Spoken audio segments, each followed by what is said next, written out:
It's that time of the year again where Manchester City are yet again linked with either a player or multiple players for 5 gajillion pounds because they have all that money to spend. Now, specifically, out of the players that they're linked with signing, it's Jack Grealish and Harry Kane, but I'm going to be looking at Harry Kane specifically. Now, Manchester City is one of the most talented and well-balanced teams in world football at the moment. They have a plethora of players in every position, a plethora of talented, skilled individuals in every position. And so whenever they are linked with one of these players, usually they're either linked because of, a player having like a phenomenal season the year before and or they have a player of their own who's either going to leave or they're looking to get rid of one of the players that they have that hasn't been performing, maybe throughout the season or, for the past couple of years. Now, specifically, with them buying Harry Kane, the reason they're looking to buy a player like him is because they lost Sergio Aguero. Now, the reason that this move for Harry Kane specifically is stupid and isn't necessary is because Manchester City spent all of last season without Aguero. They would play players like De Bruyne in his position. They would play Sterling there. And so the reason why I call this move stupid is because they had a fairly successful season last year. They won the Premier League and they came very close to winning the Champions League. But the reason why I say Harry Kane is the one that you don't want to spend money on is because he's old. He's 28. He just turned 28. He's he's a player who you'll only really be getting like a pure striker, where the way Manchester City play, you don't need you don't need a in and out striker because all you need is someone to be there to put the ball in.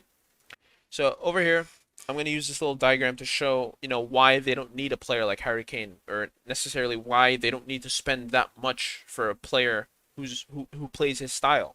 So you have your right winger here. You have Mahrez, Sterling over here on the left. You have Foden or Bernardo Silva over here. Gundogan over here. De Bruyne here in the center forward position. You have Rodri or Fernandinho playing here, playing like a kind of, you know, um, playing like a diamond role with these three over here. And then your you have the and then you have the two fullbacks right here. Right? You have your fullback here, and then fullback here. You have either Cancelo or Zinchenko. You have Walker or Cancelo, depending on who's playing where on the day. And so, usually, when they're on the offensive or they have possession, you get, your fullbacks pressed right up here. And then you have your winger out on here. You have De Bruyne playing right outside the 18. Sterling's more out wide. You get Foden or Silva, Gundogan in these positions. And then what happens here is there's this large gap. There's this large gap that's right here between the midfield and the defense.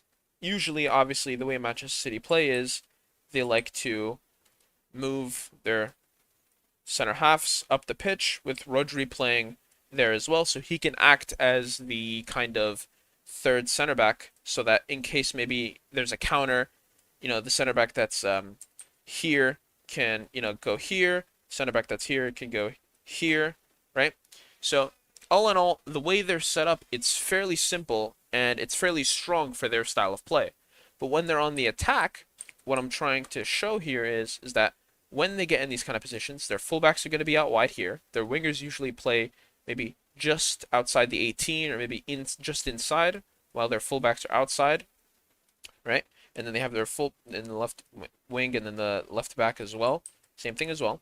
And then their midfielders are pressed up. You have, De Bruyne playing right here in the middle. And then you have Gundogan here, Silva here, right? And so depending on which side the ball is, and then as I said earlier, their fullbacks, their center halves keep pressing up so that they can maintain pressure if they lose possession or whatever it may be.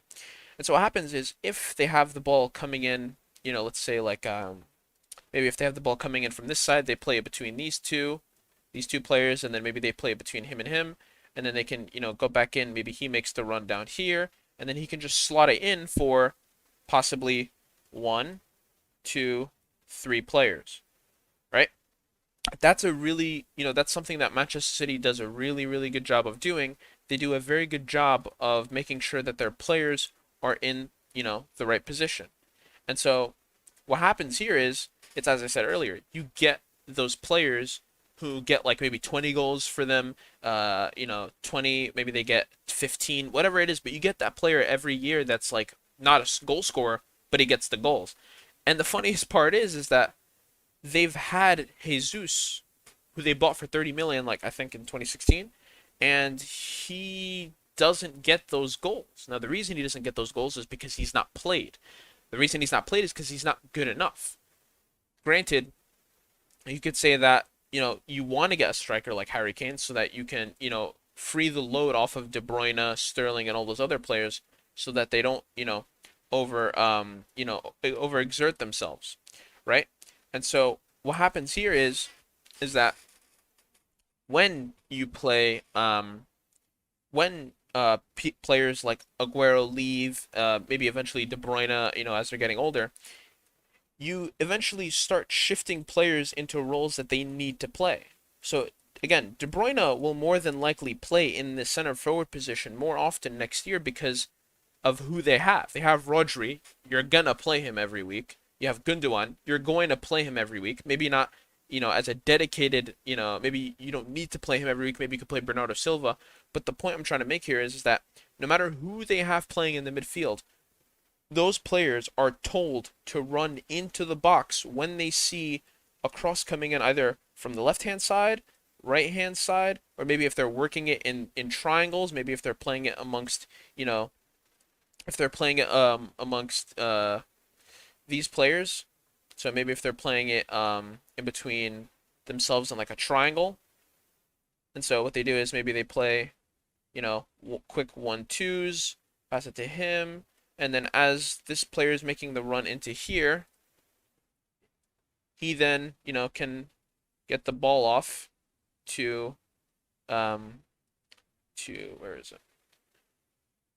You can then get the ball off to him, and then he can either do one of two things. He can either try and shoot, or he can cross it in for the eventual 1-2 players. Or maybe if this player comes back, he can play it right here as well. He can maybe go around the outside. So that's what I mean by they don't need a player like Harry Kane. That's not to say they don't need a striker, but for a player who's 28, valued at 100 million, he doesn't have he didn't have the greatest performance at the Euros, maybe because of how tired he is. Manchester City could either keep playing De Bruyne there, right? And then they can, they can keep Sterling on the bench. I think it would be better to put Sterling as your striker. You give Foden, who's proven himself at club level, you put him out on the left wing, which is his natural position or his best position. You maybe drop De Bruyne back just behind Sterling, and then you play that traditional triangle that that Manchester City play in the midfield. Sterling's evolved from being a traditional winger to kind of being that goal scorer. He's very much like Aguero. He can dribble. He's a good finisher. Not a clinical one like Aguero, but he's good. He can get the job done. And like I said, as I mentioned before, they have so many players in the box to get the job done. Harry Kane is, a traditional striker. You could go get someone like Benzema from Real Madrid. You could go get, someone like Tammy Abraham who didn't have the greatest season with Chelsea, but he was good enough before Timo Werner got there. There's players out there on the market. You could save money to get Haaland when he eventually becomes free, or if you want to spend that extra money now, you can get a really young player for that, amount of money, as I mentioned in my break the bank video for Haaland or Mbappe. I think Manchester City should save their money and go get Haaland when he's either available, or they can go get him now, maybe next summer during the winter. So I don't think Harry Kane's worth it. I've never seen Harry Kane as a player who's worth more than 60, 70 million. He's a good striker. I'm not going to say he's a bad player. I'm not going to say he's a bad striker, but he's not worth that amount of money. And if Manchester City go and buy him, then I don't know how they keep escaping from UEFA's wrath of financial fair play. But hey, Pep Guardiola is the one in charge of financial fair play. If you like the video, like. If you want to subscribe, subscribe. If you agree or disagree with me, let me know in the comments. I actually want to know what people think of Harry Kane's, possible transfer to Manchester City, specifically for the 100 million. And thanks for watching.